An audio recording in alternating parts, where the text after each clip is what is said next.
Bonjour à tous. Bonjour.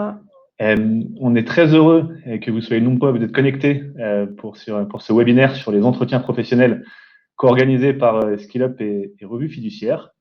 Euh, on va commencer puisque vous êtes déjà nombreux connectés. Est-ce que vous pouvez juste nous dire si vous nous entendez bien? Est-ce que quelques participants peuvent par chat faire des commentaires là-dessus? Est-ce que le son est bon, la vidéo est bonne? Ok, super. Parfait, merci. Merci beaucoup. Donc, on va y aller. Donc, le thème du webinaire d'aujourd'hui est en effet sur les entretiens professionnels, avec une question posée qui est comment respecter vos obligations donc liées aux entretiens professionnels.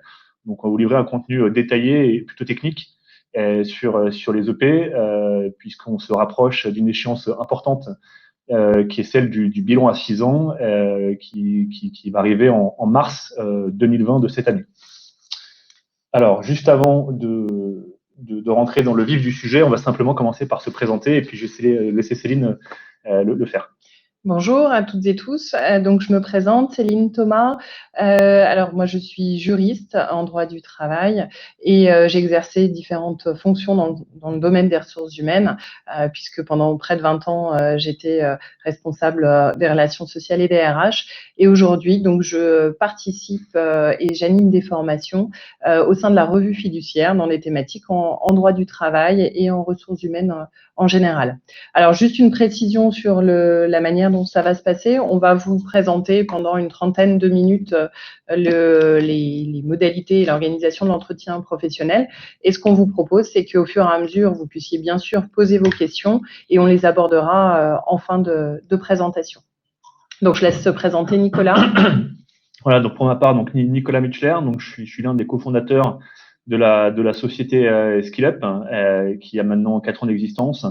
Et donc, on est un éditeur d'une solution logicielle SaaS qui permet aux entreprises bien de digitaliser un certain nombre de fonctions RH liées à la gestion des compétences et des talents, dont les entretiens, donc entretien professionnel, entretien de performance, tout type d'entretien, dont la formation. Voilà, donc c'est des sujets qu'on connaît bien, qui nous passionnent et sur lesquels on est confronté très régulièrement à des demandes et à des attentes de nos clients.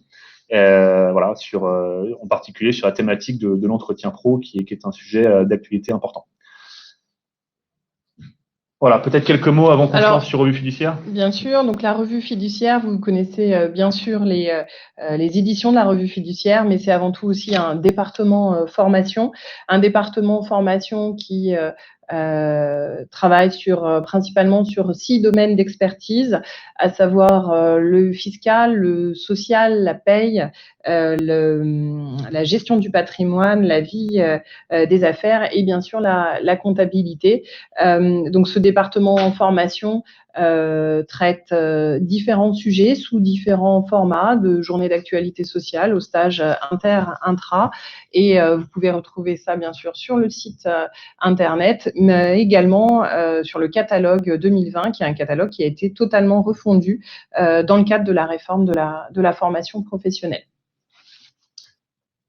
Et quelques mots sur SkillUp. Donc en effet, j'avais commencé à le dire, mais donc on édite une solution logicielle pour entreprises qui permet de digitaliser un certain nombre de processus RH liés à la fois aux entretiens, donc entretien professionnel dont on va parler juste après, entretien de performance, entretien de simple d'essai, tout type d'entretien, de digitaliser toutes les fonctions liées à la gestion et à l'organisation de la formation, avec une particularité très forte qui est liée à notre historique et qui d'ailleurs fait le lien avec le sujet d'aujourd'hui, c'est notre solution logicielle héberge énormément de contenu, à la fois des contenus de formation, des trames d'entretien, et sur les contenus de formation, on héberge en particulier une place de marché de formation B2B, et donc on a des nombreux partenariats avec des organismes de formation, dont Revue Fiduciaire, raison pour laquelle on co-organise et co-anime aujourd'hui ce webinaire sur les entretiens professionnels. Voilà, donc je serais ravi, si vous le souhaitez, dans un autre temps, de vous parler un peu plus en détail de SkillUp, mais c'est pas tout à fait l'objet du webinaire d'aujourd'hui.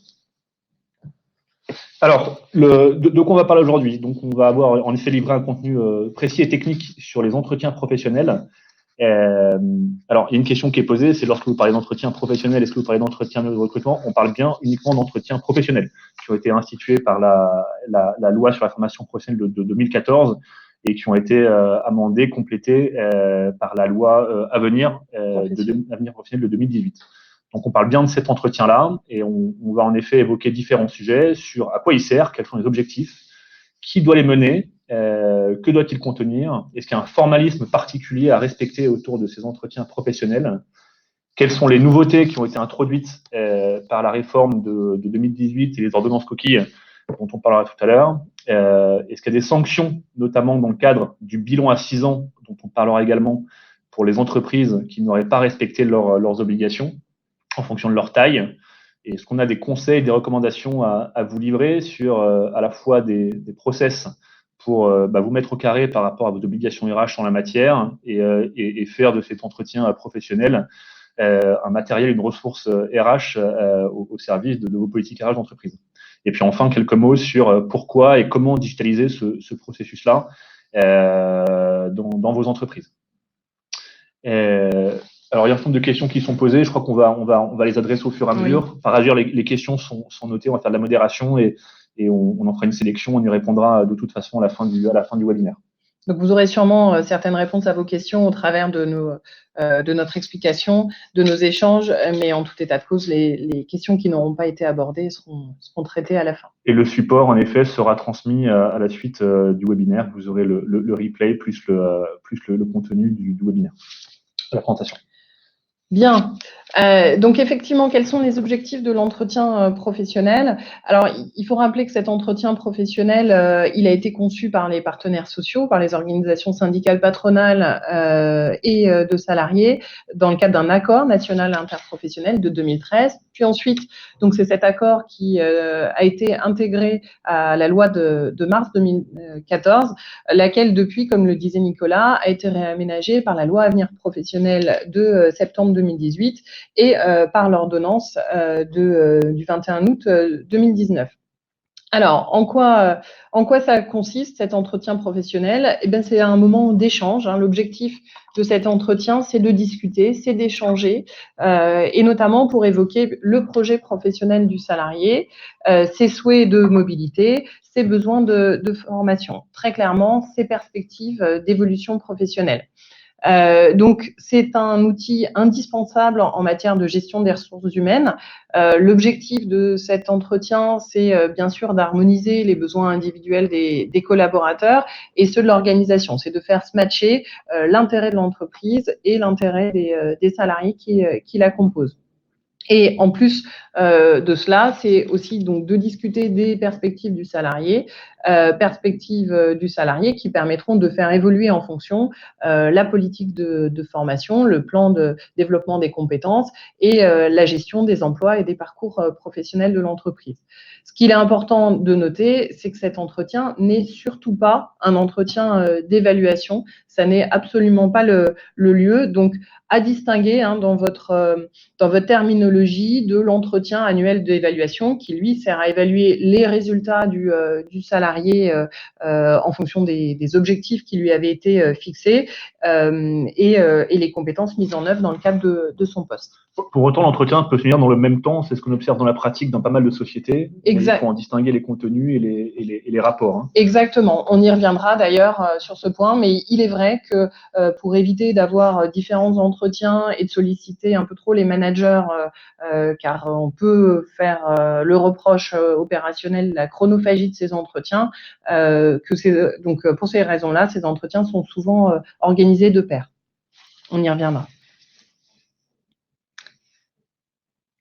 Alors, pour qui et par qui sont organisés ces entretiens professionnels? Déjà, c'est dans toutes les entreprises, quel que soit le secteur d'activité, quel que soit l'effectif de l'entreprise. Alors, on aura un bémol ensuite sur les prochaines obligations, mais l'organisation de l'entretien professionnel est pour toute entreprise, même avec très peu de salariés. Quel public? Eh bien, tout salarié, donc qu'il soit en CDI, en CDD, également qu'il soit alternant. Ça peut paraître surprenant, mais l'alternant, la personne en contrat de professionnalisation d'apprentissage est un CDD. Alors, elle n'aura pas forcément vocation à rester très longtemps dans l'entreprise. Mais si elle l'est par la suite, il faudra qu'elle ait eu son entretien. Également pour des salariés qui sont à temps partiel, même un très petit temps partiel, juridiquement, obligation de réaliser l'entretien pour eux. Ça, ce sont les salariés, on va dire, classiques. Et cette périodicité d'entretien aura lieu tous les 2 ans. Alors, une question qui est posée, c'est dans quel délai, je trouve qu'elle est intéressante, dans quel délai un entretien professionnel doit-il se tenir suite à un arrêt longue maladie ou un congé maternité? Est-ce qu'il y a une... Alors, c'est justement l'autre situation dans laquelle il doit y avoir un entretien professionnel, c'est lorsque les salariés reviennent d'une absence. Effectivement, le Code du travail liste les absences qui nécessitent la tenue imposée de cet entretien professionnel, donc qui se substituera à l'entretien avec la périodicité classique de tous les 2 ans que l'on verra. Donc, dans quelle situation d'absence? Eh bien, effectivement, un retour de congé maternité, un retour de congé parental, de congé sabbatique, également donc un long arrêt maladie, ou un passage à temps partiel, type temps partiel parental. À noter également, même s'il ne s'agit pas forcément d'une absence, mais toute personne qui aurait été titulaire d'un mandat de représentation du personnel, donc aujourd'hui un membre du comité social et économique, eh bien, à l'issue de son mandat, doit avoir cet entretien professionnel.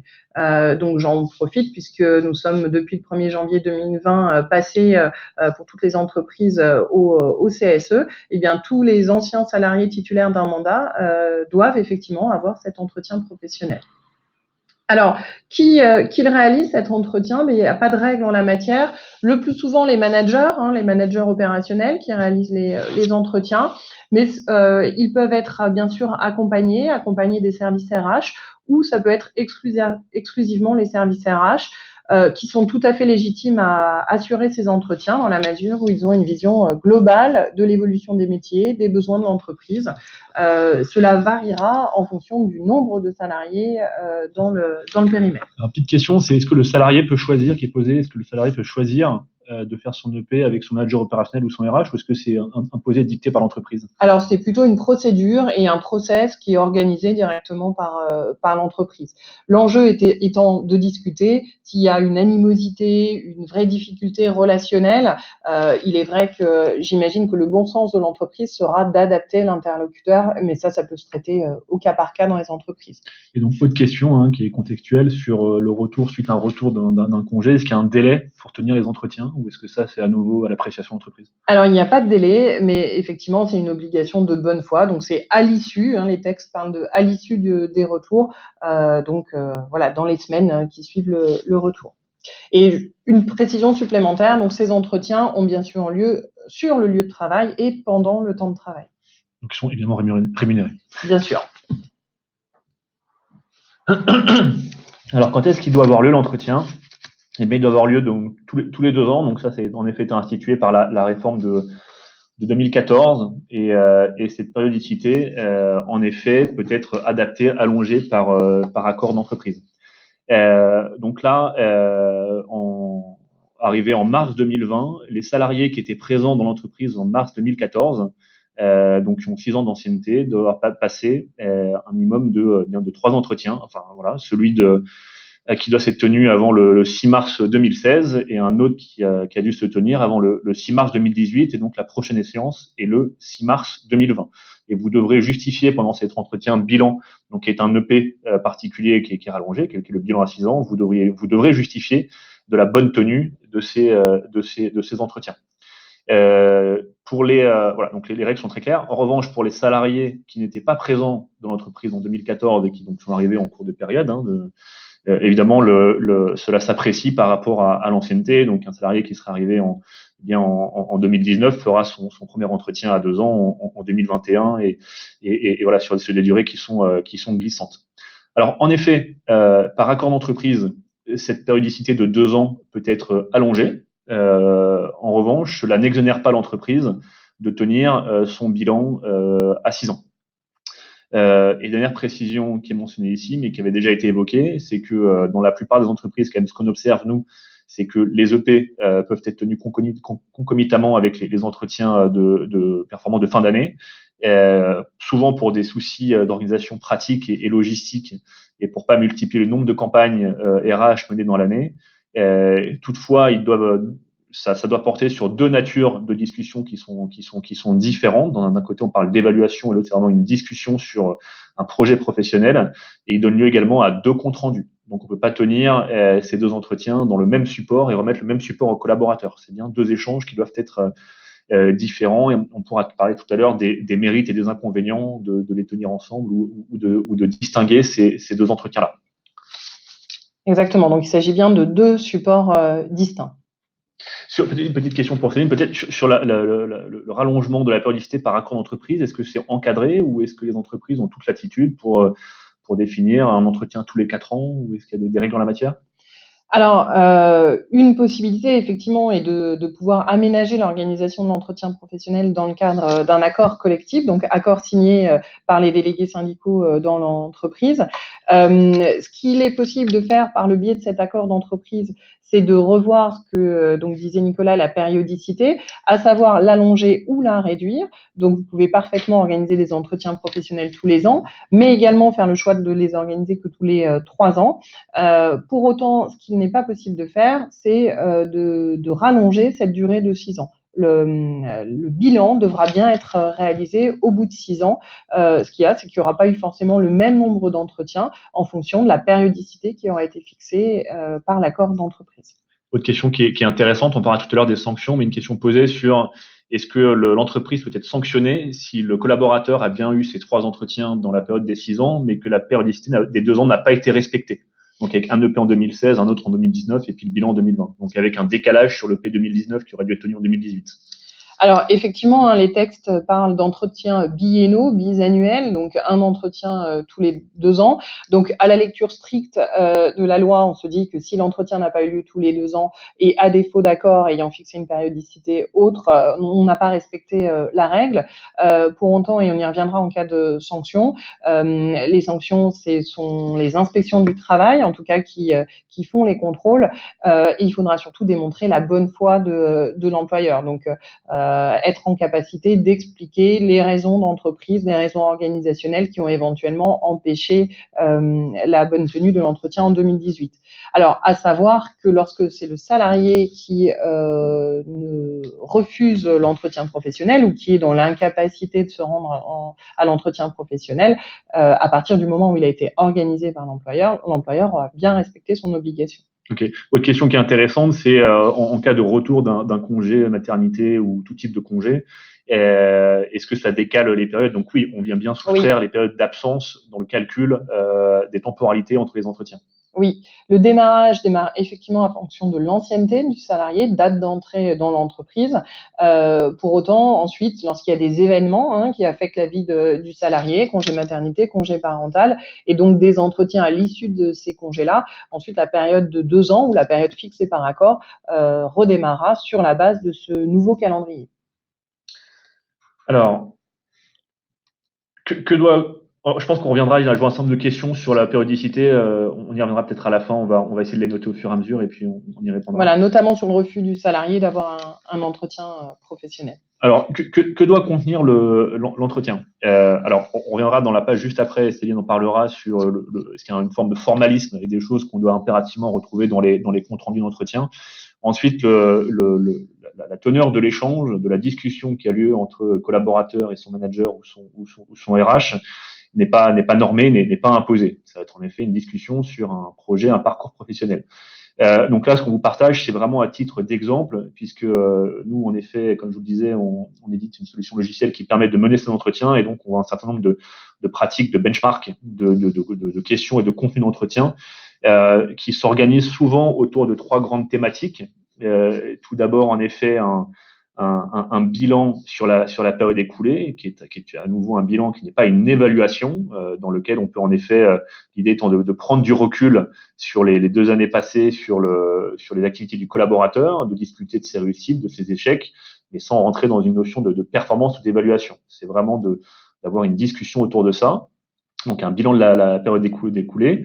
Et il y a souvent derrière un objet de discussion autour bien du parcours du collaborateur jusqu'au jour de l'entretien. Quels ont été ses emplois d'expérience précédentes?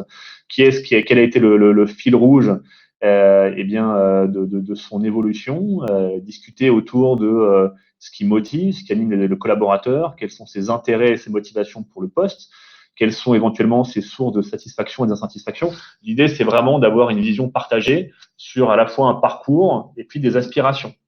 Sur la base de ces éléments-là, pouvoir échanger et réfléchir avec le collaborateur sur un projet d'évolution professionnelle et des perspectives et des moyens à mettre en face de ça.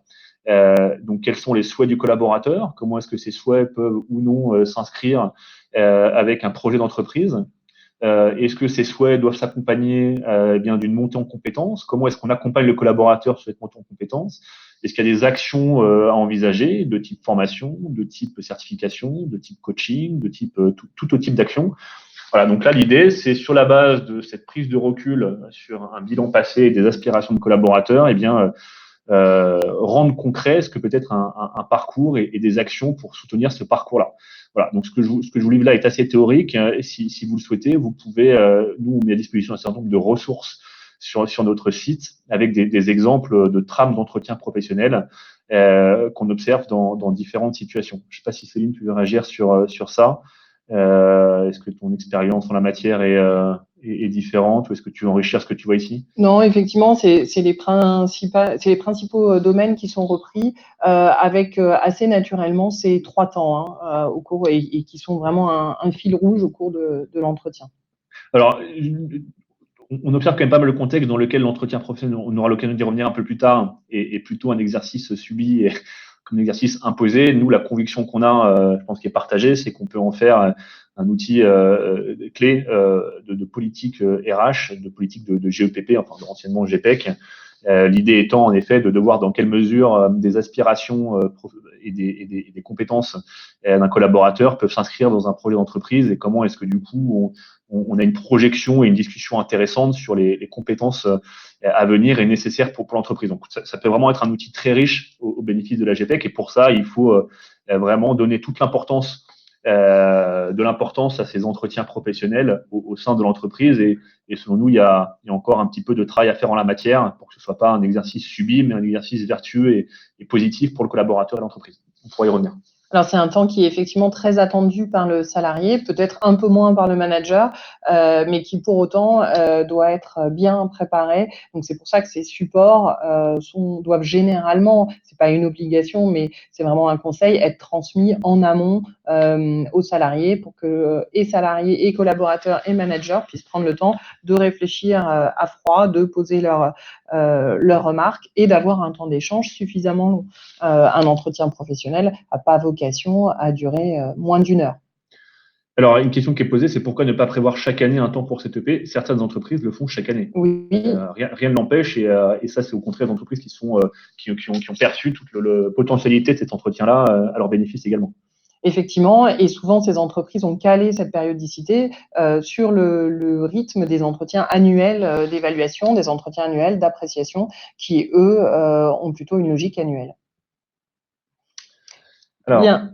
Donc nous allons revenir sur les formalités à respecter, puisqu'il faut aussi malgré tout sécuriser la démarche des entretiens professionnels. Alors, ce qu'il faut rappeler, c'est que déjà à l'embauche, chaque salarié doit être informé qu'il bénéficiera d'un entretien professionnel et entre autres de la périodicité tous les 2 ans. Donc, ça pourrait être dans le cadre d'un livret d'accueil, d'un kit d'intégration. Nous avons également à évoquer les modalités d'organisation de l'entretien. Donc, pas de procédure, pas de délai imposé pour convoquer le salarié. Maintenant, un délai raisonnable, un délai nécessaire. Donc, généralement, ces entretiens sont organisés dans le cadre de ce qu'on appelle des campagnes RH, donc avec une date de début, une date de fin pour que tous les managers procèdent aux entretiens en même temps et les salariés en sont souvent avisés par le biais de supports de communication RH. Ce qu'il est important, c'est alors soit il existe effectivement des outils qui intègrent d'ores et déjà les modalités de convocation, soit si ce n'est pas le cas, il est vivement conseillé que le manager notifie par mail la date, le lieu d'entretien et rappelle l'objet de l'entretien. Au-delà de fixer les choses de manière claire pour le salarié, ce sont des documents qui pourraient être utiles en cas d'absence du salarié à l'entretien ou de refus manifeste du salarié de s'y présenter, puisqu'on pourra ainsi démontrer que l'entreprise a bien organisé les entretiens. Donc, comme je vous le disais, le salarié peut refuser de participer. Il est bien sûr vivement conseillé d'avoir un échange avec lui pour comprendre les raisons de son refus. Si néanmoins son refus persiste, eh bien, on prendra acte du refus et l'entretien, en tout cas légalement, l'obligation aura été respectée, mais l'entretien n'aura pas lieu et bien sûr aucune sanction à l'encontre d'un salarié qui aura refusé la tenue et la participation à un entretien professionnel. Donc, cet entretien doit donner lieu à la rédaction d'un document, donc document support souvent maintenant dématérialisé, qui reprend à minima différents thèmes, entre autres qui indique si le salarié a bénéficié de ces entretiens tous les 2 ans, donc qui reprendra l'historique du dernier entretien professionnel, qui reprendra les perspectives d'évolution envisagées justement lors des entretiens professionnels pour faire le lien avec le suivant, et qui listera les formations réalisées et les éventuels éléments de certification acquis par le salarié. De la même manière, donc au-delà des éléments évoqués lors du slide précédent, les éventuelles progressions ou évolutions en matière de rémunération et de fonction. Ce document, c'est un document qui appartient à l'entreprise, qui doit être présenté en cas de contrôle et qui donc doit être conservé par l'entreprise pendant au moins 2 ans, et je dirais même sur une durée plus longue, et notamment sur la période de 6 ans, car il ne faut pas oublier que cet outil, ce support, est surtout un outil de gestion des ressources humaines qui sera bon d'aller pouvoir rechercher si on en a besoin. Et donc, ce support doit bien sûr être remis aux salariés. Pas d'obligation de signer. Je ne sais pas si c'est une question qui a été posée, mais j'y réponds sinon avant qu'elle ne soit posée. C'est vrai que souvent l'entretien est signé, ça n'est pas une obligation à part entière, c'est juste ce qui permet de manifester le fait que les propos tenus sont bien validés par chacun des participants. Une précision, Nicolas, Oui, un complément? je regarde un peu les questions qui sont posées. Il y en a une qui a été posée plusieurs fois sur est-ce que la date limite de tenue des EP à 6 ans, c'est mars 2020, ou est-ce qu'il y a une souplesse jusqu'à décembre 2020 qui aurait été introduite? Alors effectivement, on peut avoir eu cette confusion entre décembre et mars 2020, car justement, je vais y revenir, il y a une disposition qui a été prise pour, à titre exceptionnel, l'année 2020, donc incluant allant jusqu'au 31 décembre. Pour autant, la tenue des entretiens, c'était la loi de mars, donc publiée au JO le 7 mars 2014. Donc juridiquement, c'est bien avant le 7 mars 2020 que s'appréciera ce calendrier de 6 ans. Maintenant, voilà, globalement, on a du bon sens et vous allez aussi le faire en fonction de vos campagnes. Si vos campagnes RH et d'entretien sont habituellement en avril, il est peu probable qu'un inspecteur du travail aille vous sanctionner si vous avez dépassé d'1 mois. Mais il s'agit toujours de la bonne foi de l'entreprise. Alors, eh bien, qu'est-ce qui a évolué en matière d'obligation d'entretien professionnel, et entre autres, donc avec l'ordonnance qui est parue cet été. Alors, ce qu'il faut rappeler, c'est que depuis janvier 2019, puisque donc l'entretien professionnel a évolué entre sa mise en place et aujourd'hui, depuis janvier 2019, les salariés ont la possibilité, et ça doit être rappelé lors de l'entretien professionnel, de recourir au conseil en évolution professionnelle, doivent avoir les informations relatives au compte personnel de formation, mais également les informations relatives aux modalités de validation des acquis de l'expérience. Donc ça, c'est 3 notions qui doivent être évoquées ou à tout le moins insérées dans l'entretien professionnel. Il suffit tout simplement dans le support d'insérer un lien avec les dispositifs légaux et un lien notamment par exemple avec le site Service Public qui reprend toutes les modalités sur ces dispositifs. Alors, qu'est-ce qu'on va devoir vérifier aussi lors de ces entretiens et notamment lors du bilan à 6 ans, hein. On parlera d'entretien renforcé, d'entretien récapitulatif, c'est vraiment un entretien de synthèse. Eh bien, on va vérifier que le salarié ait bien eu la bonne tenue de ses entretiens professionnels, donc selon la périodicité mentionnée, soit par accord, soit tous les 2 ans, et ait bien respecté 2 des 3 critères suivants. Alors, desquels il s'agit? Eh bien, donc au moins 2 parmi les 3 suivants, c'est-à-dire avoir bénéficié d'une action de formation, avoir acquis une certification ou enfin des certifications, voilà, soit par le biais de formations certifiantes, soit par le biais de la VAE, et avoir bénéficié d'une progression salariale ou professionnelle. Donc d'une promotion en matière de rémunération ou en matière de fonction. Donc il faudra que le salarié, pour que l'entreprise ait respecté ses obligations, ait bénéficié d'au moins 2 de ces 3 critères.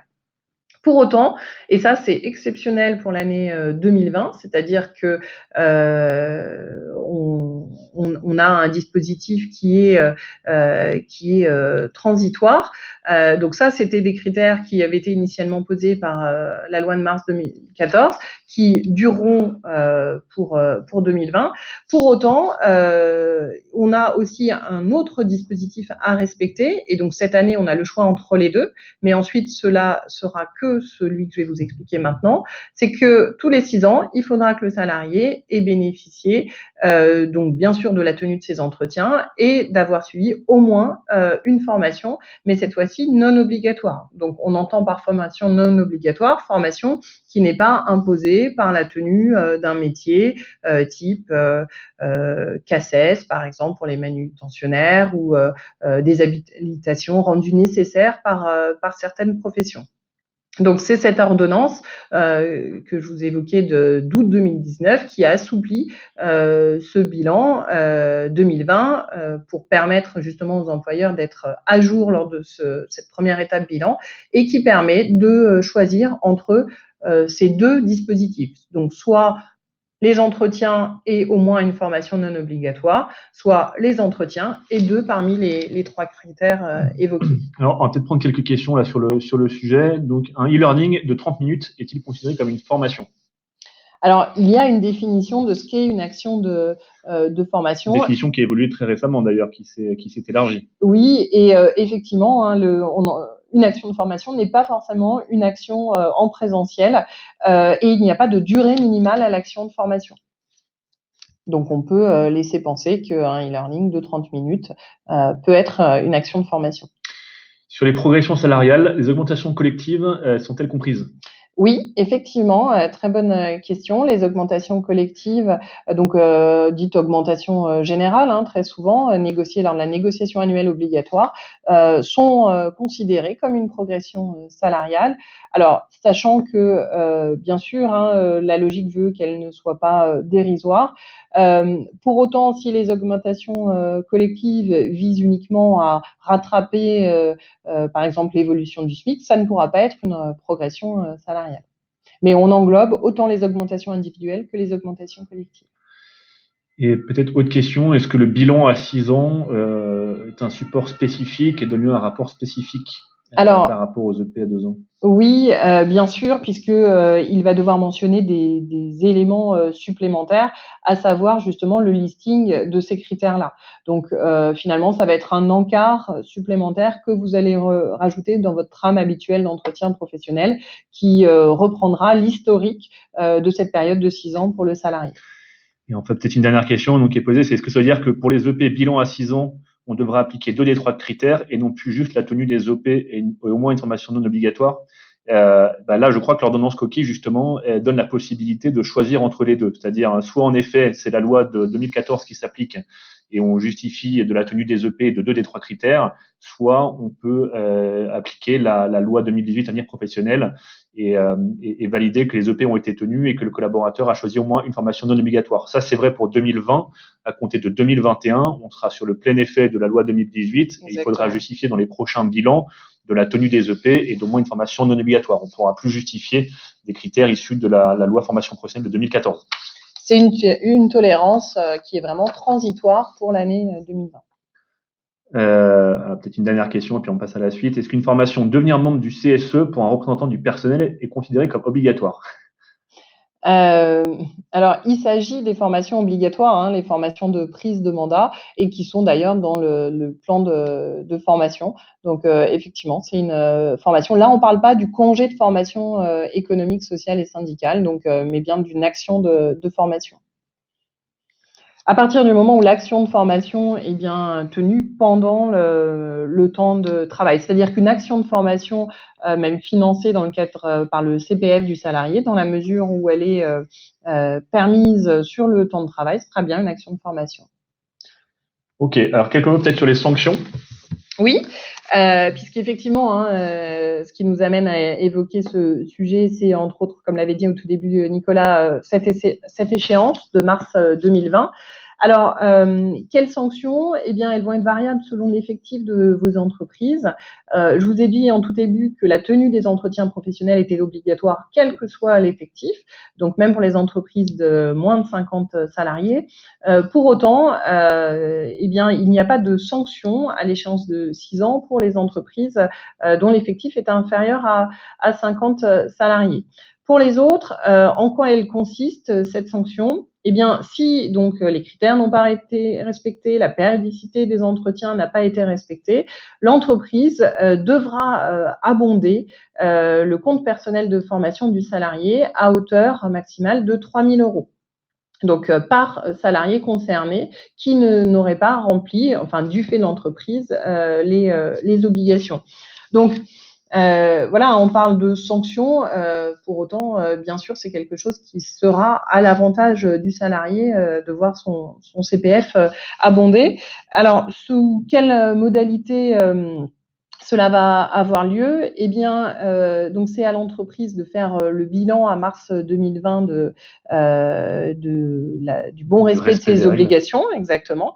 Et l'entreprise devra verser auprès de la Caisse des dépôts et consignations cette somme. Ensuite, l'entreprise, chaque année, enverra, avant donc le 1er mars de l'année, à son opérateur de compétences, à l'OPCO, anciennement OPCA, eh bien, enverra la liste des salariés concernés et le montant de l'abondement correctif. Puisque par accord, il est également prévu que l'abondement correctif soit d'un autre montant. Mais ça, bien sûr, il y a peu d'entreprises qui ont signé des accords collectifs pour abonder avec une somme supérieure. Les 3 000 € dont on parle, c'est une sanction maximale ou c'est par infraction? C'est par salarié concerné, donc par infraction. Mais si pour un salarié donné, il y a non-respect, par exemple, de la tenue des EP et non-respect de la formation obligatoire, donc faux sur toute la ligne, est-ce que la sanction se cumule ou est-ce qu'elle est capée à 3 000 €? Elle est capée à 3 000 € par salarié. Donc, si juste un critère n'est pas respecté ou tous les critères ne sont pas respectés, ça sera effectivement la même sanction. Donc, en ce sens et avec ce dispositif transitoire, notamment le fait d'avoir permis de suivre une action de formation, eh bien, les temps sont réduits, mais il est encore temps de mettre en œuvre une action de formation, et notamment avec le nouveau dispositif des AFEST, action de formation en situation de travail. Alors, j'ai peut-être posé une question là qui a été relayée plusieurs fois et qui est assez technique, mais c'est quid des entreprises pour lesquelles l'effectif, dans la période des 6 ans, a franchi la barre des 50 collaborateurs? Moi, j'ai pas la réponse. Je sais pas si toi, Céline, tu l'as. Alors là, je l'ai pas de tête comme ça. Le cas échéant, effectivement, je peux vérifier et prendre le temps de chercher et d'y répondre à la fin. On complétera le support voilà. avec ce point-là qui est en effet un point très intéressant, un point très technique. Quoi. Est-ce qu'il y a d'autres questions qu'on veut prendre? Je lis rapidement. Donc, qui décide, j'ai vu passer, qui décide de la sanction, uniquement l'IT en cas de contrôle. Effectivement, hein, c'est en cas de contrôle. Alors, le salarié peut-il en faire la demande à son employeur? Oui, bien sûr, le salarié peut en faire la demande. Pour autant, les entreprises verseront a priori en cas de contrôle. Le choix maintenant qui se pose, mais ça c'est une décision organisationnelle et une décision d'entreprise, et de se dire, est-ce que à partir du moment où l'entreprise a constaté son écart, finalement, est-ce qu'elle anticipe ce contrôle et est-ce qu'elle elle verse spontanément?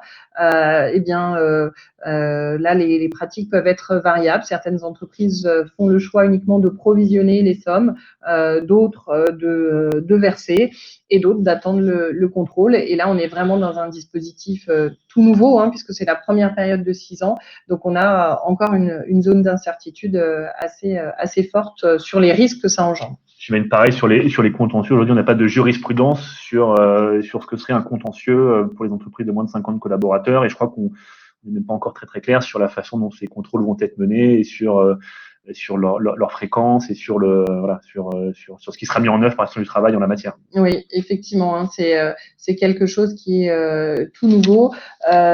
Pour autant, hein, il est de bon ton lorsqu'on se rend compte qu'on a des écarts, voilà, de prendre contact aussi avec l'inspection du travail. On est rarement plus sanctionné en ayant été honnête avec l'inspection du travail.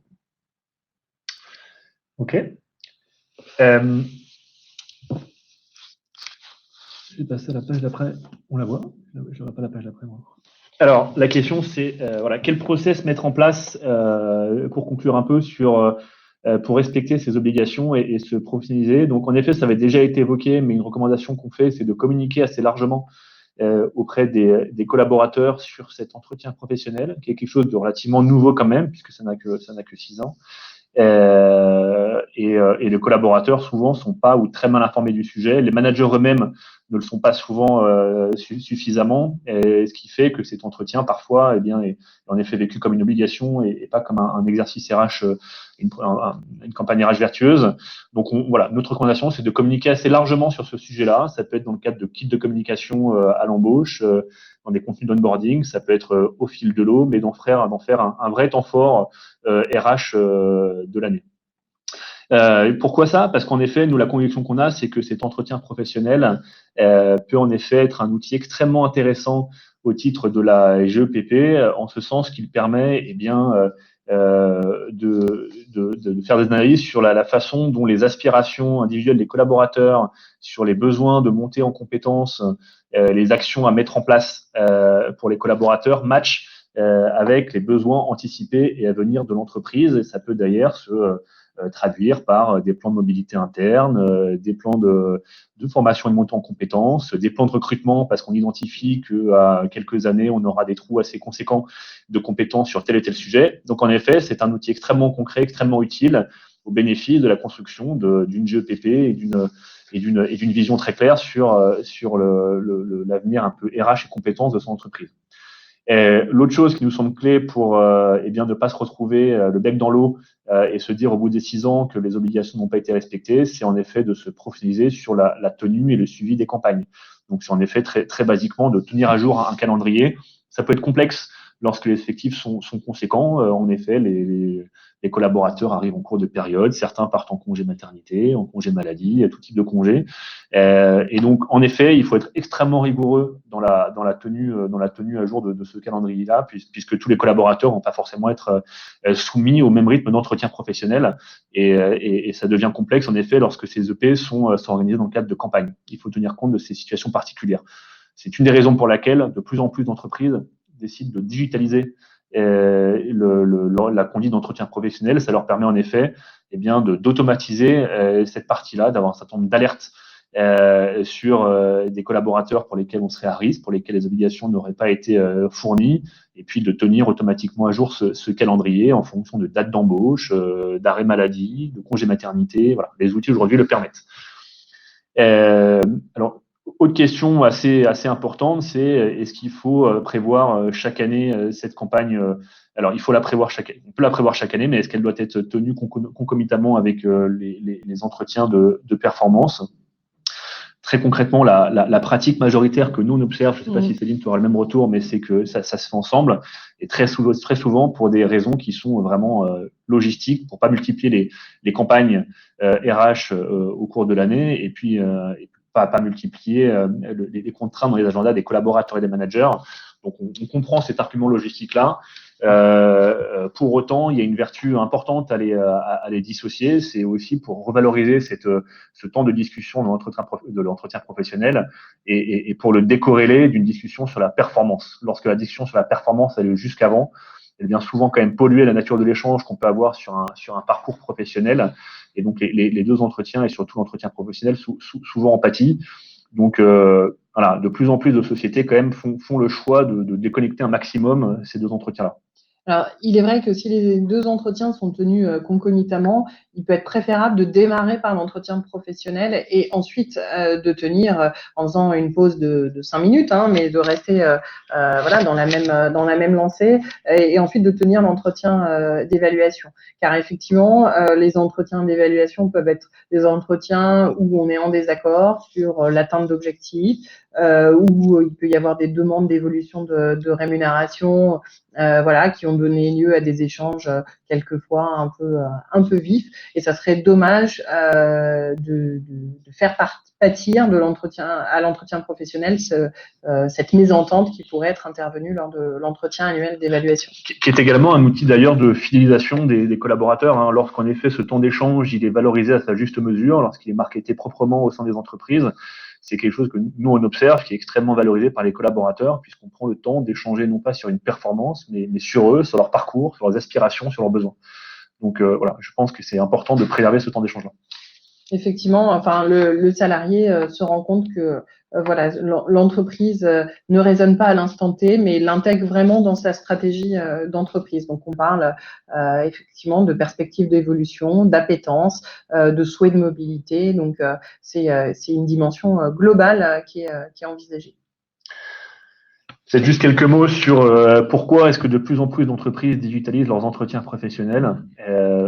Plusieurs raisons à ça. Il y a un vrai sujet d'expérience collaborateur et d'expérience manager pour à nouveau pouvoir valoriser ce temps d'échange-là, lui donner toute sa mesure. Donc c'est important de prévoir un temps de préparation que suffisamment en amont de l'entretien, eh bien à froid, manager et collaborateur ou manager et RH puissent bien le préparer. Les outils digitaux aujourd'hui le permettent d'historiser ce temps de préparation-là. Deuxième sujet, c'est évidemment la tenue à jour des calendriers pour s'assurer qu'on est toujours en conformité et en tenant compte des situations particulières de chacun des collaborateurs. Les outils le permettent. Historiser proprement les entretiens professionnels, sa valeur de preuve en cas de contrôle, à la fois les convocations et puis les supports d'entretien. Donc aujourd'hui, c'est probablement des choses qui vont être demandées par l'inspection du travail en cas de contrôle. C'est la qualité de l'historisation de cette donnée-là. Et puis également simplifier le suivi des EP, notamment lorsque tous les 2 ans on reprend un entretien professionnel, la qualité d'historisation de cette donnée-là, et aujourd'hui le logiciel le permet parfaitement, bien permet également d'améliorer la qualité du suivi, donc la qualité de la discussion et la qualité de la construction d'un parcours dans le temps. On reprend plus simplement des choses, on trace plus simplement un historique. Et puis enfin, ça permet pour les outils qui permettent des analyses un peu prospectives et qui permettent de faire des synthèses intelligentes des différents entretiens professionnels, eh bien, ça permet de centraliser en effet l'information pour bâtir sa politique GEPP, son plan de développement des compétences. C'est une ressource extrêmement précieuse pour construire des plans de mobilité, pour construire des plans de formation tenant compte des besoins anticipés de l'entreprise à 2, 3, à 5 ans. Voilà, c'est une ressource très, très riche et très précieuse au service d'un projet stratégique RH de l'entreprise. Donc voilà, donc ça c'est assez évident, mais c'est probablement les raisons principales pour lesquelles les sociétés digitalisent leurs entretiens professionnels. Alors, on en arrive un petit peu au bout de cette présentation. Donc voilà, si vous souhaitez en savoir plus, évidemment, n'hésitez pas à vous rendre sur les sites de revues fiduciaires. Il y a un certain nombre de formations et de temps d'échange qui sont organisés autour de ces sujets-là. Alors, entre autres, bien sûr, les sujets d'actualité qui sont vraiment souvent évoqués au sein de la revue fiduciaire et dans différents domaines, mais bien sûr dans le domaine social, vous avez des cercles sociaux qui visent à traiter une fois par trimestre de toute l'actualité sociale du trimestre échu. Donc, en l'occurrence, voilà, sur le sujet qui nous concerne aujourd'hui, c'était un thème abordé lors du cercle social de décembre qui permet de faire le point sur les pratiques, d'attirer l'attention sur les choses à réaliser et donc d'avoir une approche très opérationnelle des contraintes juridiques et légales dans la gestion des ressources humaines. Voilà, et puis n'hésitez pas non plus à vous rendre sur le site de SkillUp. Vous pouvez télécharger en effet des trames d'entretien tout à fait gratuitement. Avec plaisir, on vous fera des démonstrations tout à fait gratuites de notre solution d'entretien professionnel qui peut se déployer en l'espace de quelques jours. Hein. On parle d'une solution extrêmement légère à mettre en place. Donc, on sera ravis de vous la montrer. Est-ce qu'on prend quelques questions supplémentaires dans les 5 minutes qui viennent? Alors, j'avais vu passer, il me semble, une question concernant le comité social économique et de savoir s'il était nécessaire de consulter le CSE sur les entretiens professionnels. Oui, alors en temps normal, effectivement, ça fait partie de la marche générale de l'entreprise et donc des attributions du CSE. Et c'était anciennement le CE qui s'occupait de ça. Donc effectivement, il est nécessaire de consulter le CSE sur les modalités d'organisation des entretiens et les outils mis en œuvre, mais plus particulièrement pour cette année sur le bilan, hein, sur les entretiens récapitulatifs à 6 ans, il est obligatoire de consulter le CSE et de le consulter, c'est-à-dire de recueillir leur avis en leur donnant des éléments sur le nombre d'écarts constatés, à savoir le nombre d'abondements correctifs au CPF et le montant que cela représente. D'autres questions? Oui, il y en a beaucoup. Alors, pour un salarié en CDD passant en CDI au bout d'1 an, est-ce que la date d'ancienneté à prendre en compte est celle de la date d'embauche ou celle du passage en CDI?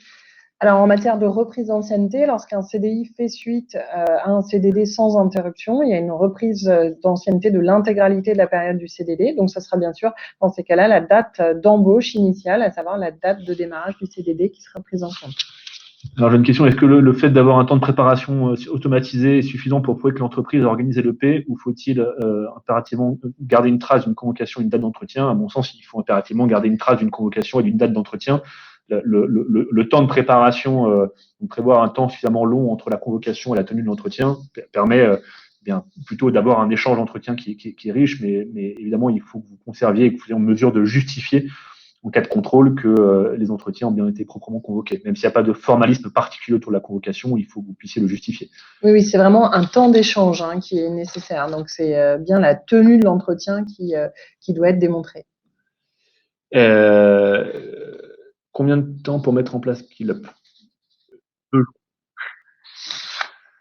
Un document doit être remis au salarié. Oui, donc voilà, ça on y a répondu. Le support. Bon, je crois qu'on a fait le tour des questions. Je pense qu'il y en a pas mal qu'on a raté. Moi, ce que je propose, c'est qu'on va toutes les reprendre et éventuellement on complétera le support de présentation qui vous sera remis à tous, qui vous sera envoyé par email des points qu'on aurait éventuellement non traités. Et notamment sur les effectifs. Et notamment sur les effectifs, la question est revenue plusieurs fois. Écoutez, merci beaucoup. Vous étiez très nombreux ce matin. Il y avait beaucoup de questions. C'était très intéressant. On a été ravis de présenter ce webinaire. Et puis à très bientôt. Donc, soit là sur les sites de Revue Fiduciaire ou de SkillUp et pour un prochain webinaire. Au plaisir de vous retrouver lors d'une prochaine formation à la Revue Fiduciaire. Merci à vous. Bonne journée à tous. Au revoir. Au revoir.